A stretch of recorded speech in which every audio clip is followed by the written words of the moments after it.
بسم الله الرحمن الرحيم الحمد لله والصلاة والسلام على رسول الله محمد بن عبد الله وعلى آله وصحبه ومن والاه أما بعد فقد قال الله تبارك وتعالى الرحمن علم القرآن خلق الإنسان وقال عليه الصلاة والسلام وفضل كلام الله تعالى على سائر كلامه كفضل الله على خلقه اور کما قال علیہ الصلاۃ والتسلیم۔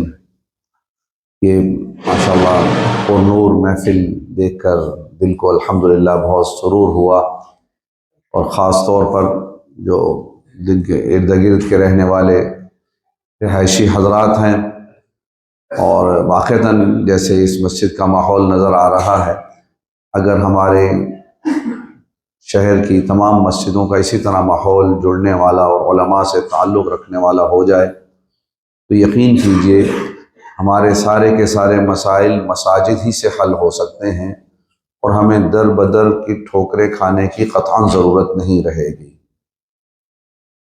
اللہ تعالیٰ کا کتنا بڑا کرم ہے آپ حضرات پر کہ اللہ تعالیٰ نے آپ کو پورا کا پورا قرآن کریم نماز فجر کے اندر سننے کی توفیق نصیب فرمائی۔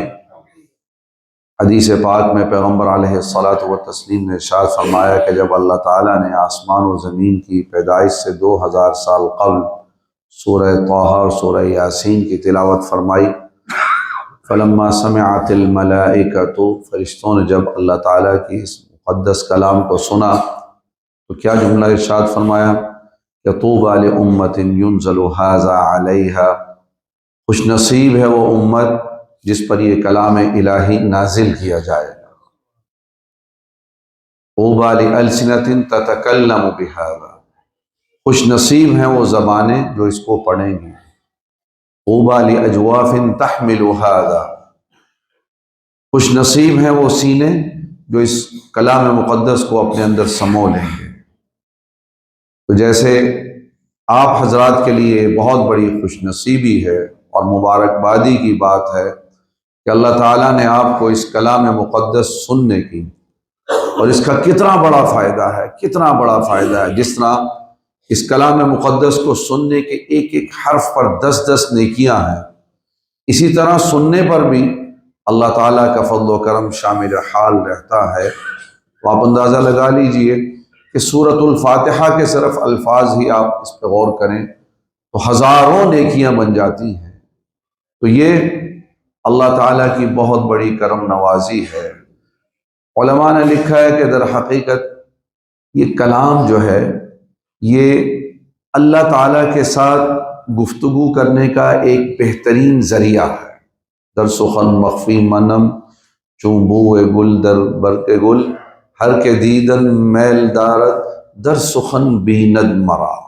علماء نے اس شعر کو اس پہ منطبق فرمایا ہے کہ جس طرح پھولوں کی پتیوں کے اندر خوشبو چھپی ہوئی ہوتی ہے، اسی طرح اللہ تعالیٰ فرمانا چاہتے ہیں کہ اپنے کلام کے اندر میں موجود ہوتا ہوں، جو مجھ سے ہم کلام ہونا چاہتا ہے تو پھر وہ میری کلام کو غور سے پڑھے۔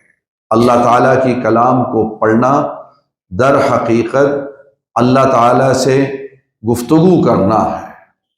بہت بڑا اللہ تعالیٰ کا کرم ہے ان حضرات پر کہ اللہ تعالیٰ نے جن کو اپنی کلام کے ساتھ جوڑ دیا۔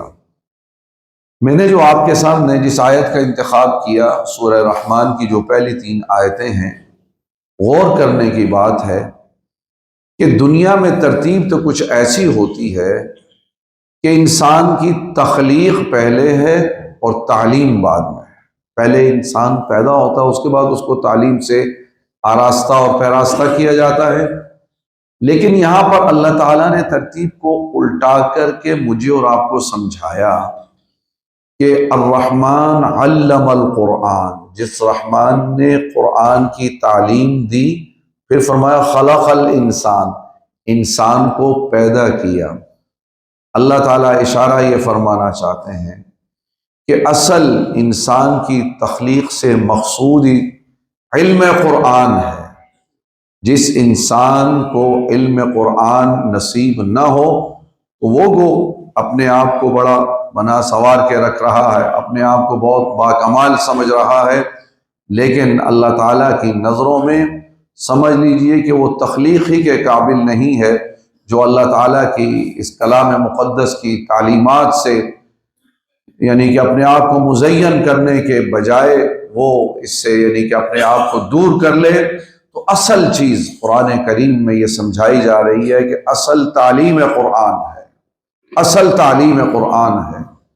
اور آج اس دور کے اندر کہ جس دور کے اندر فتنے اس قدر رفتار پکڑ چکے ہیں، اور حدیث پاک کا اس وقت یہ دور بالکل واضح طور پر مصداق نظر آ رہا ہے کہ یصبح الرجل مؤمنا ویمسی کافرا، کہ انسان صبح کرے گا حالت ایمان کے اندر اور شام کرے گا حالت کفر کے اندر۔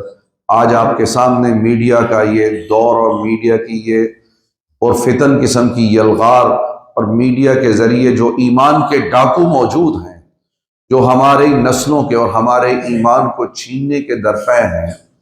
آج اگر میں اور آپ یہ چاہیں کہ ہمارا اور ہمارے ایمان کا ہماری نسلوں کا ایمان جو ہے یہ محفوظ ہو جائے، اس کا واحد حل یہی ہے کہ ہم اپنا تعلق قرآن و سنت کے ساتھ مضبوط کریں، تبھی جا کے ہمارا ایمان بچ سکتا ہے۔ ہم اپنا تعلق ان علماء کے ساتھ وابستہ رکھیں، اپنا تعلق علماء کے ساتھ مضبوط رکھیں، انشاءاللہ العزیز جو حضرات اپنے آپ کو ان مدارس دینیہ کے ساتھ علماء کے ساتھ جوڑ کر کے رکھتے ہیں، یقین کیجئے جو میڈیا میں آنے والے اور یہ بہکانے والے لوگ اور یہ طرح طرح کے شکوک و شبہات پیدا کرنے والے لوگ، جب آپ ان علماء کے پاس آ کر کے بیٹھیں گے تو ان کے شبہات تو یقین کیجئے آپ کو بالکل پانی کے بلبلوں کی طرح نظر آئیں گے۔ لیکن ہماری حالت یہ ہو چکی ہے کہ ہم علماء کے قریب آنے کو کچھ سمجھ ہی نہیں رہے، علماء کی طرف آنے کی طرف ہم سوچ ہی نہیں رہے، تبھی تو ہمارے لیے مشکلات پیدا ہو رہی ہیں۔ تو یہ علماء نے مجھے اور آپ کو کس چیز کی ترغیب دینی ہے؟ دیکھیں یہ مدارس دینیہ سے مقصود کیا ہے؟ دنیاوی ترقی حاصل کرنا یہ مقصود نہیں ہے، اس کے لیے اور بہت سارے ادارے ہیں۔ اس میں ایک اہم ترین چیز جو دنیا کی قیمتی ترین چیز ہے وہ بندے کا ایمان ہے۔ بندے کے ایمان کی حفاظت ان مدارس دینیہ کے ذریعے سے، ان قرآن و سنت کی تعلیمات کی روشنی میں، کہ جب انسان ان تعلیمات سے آراستہ اور پیراستہ ہوتا ہے، پھر یقین کیجئے کہ اللہ تعالیٰ ایسے لوگوں کے بارے ہی میں ارشاد فرماتے ہیں کہ ان کے مقابلے میں شیطان کی جتنی بھی تدابیر ہوتی ہیں، ان کید الشیطان کان ضعیفا، کہ شیطان کی جتنی بھی تدابیر ہوتی ہیں وہ ساری کی ساری لچر کمزور ہو جاتی ہیں۔ ایک تو یہ ہم نے اپنا تعلق علماء حقہ کے ساتھ مضبوط رکھنا ہے، جتنا ہمارا تعلق مضبوط ہوگا اتنا ہمارے ایمان کی حفاظت ہوگی۔ اور دوسری الحمدللہ اس ماحول سے یہ بات سمجھ میں بھی آ رہی ہے کہ جیسے میں نے آج قرآن کریم کی تلاوت بھی سنی اور یہاں پہ قرآن کریم کی تکمیل ہوئی اور آپ حضرات کا شوق اور جذبہ دیکھا، اسی طرح دوسری چیز جیسے قرآن کریم کے حفاظ کرام کی قرآن کی تکمیل بھی ہو رہی ہے، اس چیز کی طرف بھی ہم نے توجہ دینی ہے۔ صرف ہم نے اپنے بچوں کو دنیاوی تعلیمات سے آراستہ پیراستہ کرنا، دنیا میں ہمیں اس مقصد کے لیے نہیں بھیجا گیا کہ ہم اپنے بچوں کو 16 سال تک دنیاوی تعلیم حاصل کرواتے رہیں۔ اس کی غرض کیا ہے؟ تاکہ اس کے ذریعے سے ہمارے بچوں کا مستقبل روشن ہو جائے۔ حضرت تھانوی رحمۃ اللہ علیہ فرمایا کرتے تھے کہ ہر بندہ یہ تو سوچتا ہے کہ میرے مرنے کے بعد میرے بچوں کا کیا ہوگا، اس کے لیے بڑی تق و دو کرتا ہے، بڑی محنت کرتا ہے۔ کسی بھلے مانس نے یہ بھی کبھی سوچا ہے کہ میرے بچوں کے مرنے کے بعد میرے بچوں کا کیا ہوگا؟ جو تعلیمات ہم ان کو دے رہے ہیں کیا وہ ان کو جنت کے قریب کر رہی ہیں یا جنت سے دور کر رہی ہیں؟ اصل چیز قابل غور حضرت مفتی محمد شفیع صاحب رحمۃ اللہ علیہ نے وَإِذَا الْمَوْءُودَةُ سُئِلَتْ کی آیت کے ذیل میں جو تفسیر فرمائی کہ مشرکین مکہ کا یہ کتنا گھنونا قسم کا جرم تھا کہ وہ زندہ قبر میں درگور کر دیتے تھے بچیوں کو عار کی وجہ سے. کتنا بڑا جرم تھا. فرمایا ایک اس سے بڑا بھی جرم ہے. اس سے بڑا جرم کیا ہے کہ ہم اپنے بچوں اور بچیوں کو ان اداروں کے حوالے کر دیں جو ہمارے بچوں کے ایمان کی تباہی کا ذریعہ بنے. آج ہم اس پہ بالکل غور نہیں کرتے. بچے کو کیا فیڈ بیک مل رہا ہے اسکول کالج کی تعلیم سے، بس ہم خوش ہیں جی ہمارا بچہ پڑھ جائے گا، ہمارے بچے کو جاب اچھی مل جائے گی، اچھی ترقیاں ملیں گی. ارے اللہ کے بندے، یہ تو سوچ کے اس کے پیچھے کیا محنت چل رہی ہے. اس لیے اپنے بچوں کو اگر ہم اپنے بچوں کے ساتھ مخلص ہیں تو ہمارے ذمہ لازم ہے کہ ہم اپنے بچوں کا رخ قرآنی تعلیمات کی طرف کریں، مکاتب کی طرف کریں، مدارس کی طرف کریں، علماء کی طرف کریں. اور یہی اصل چیز ہے جو انسان کو کامیابی سے ہمکنار کرنے والی ہے. اللہ تعالیٰ سے دعا ہے اللہ تعالیٰ مجھ کو اور آپ کو سب کو ان باتوں پر عمل کرنے کی توفیق نصیب فرمائے. وآخر دعوانا ان الحمد للہ رب العالمین.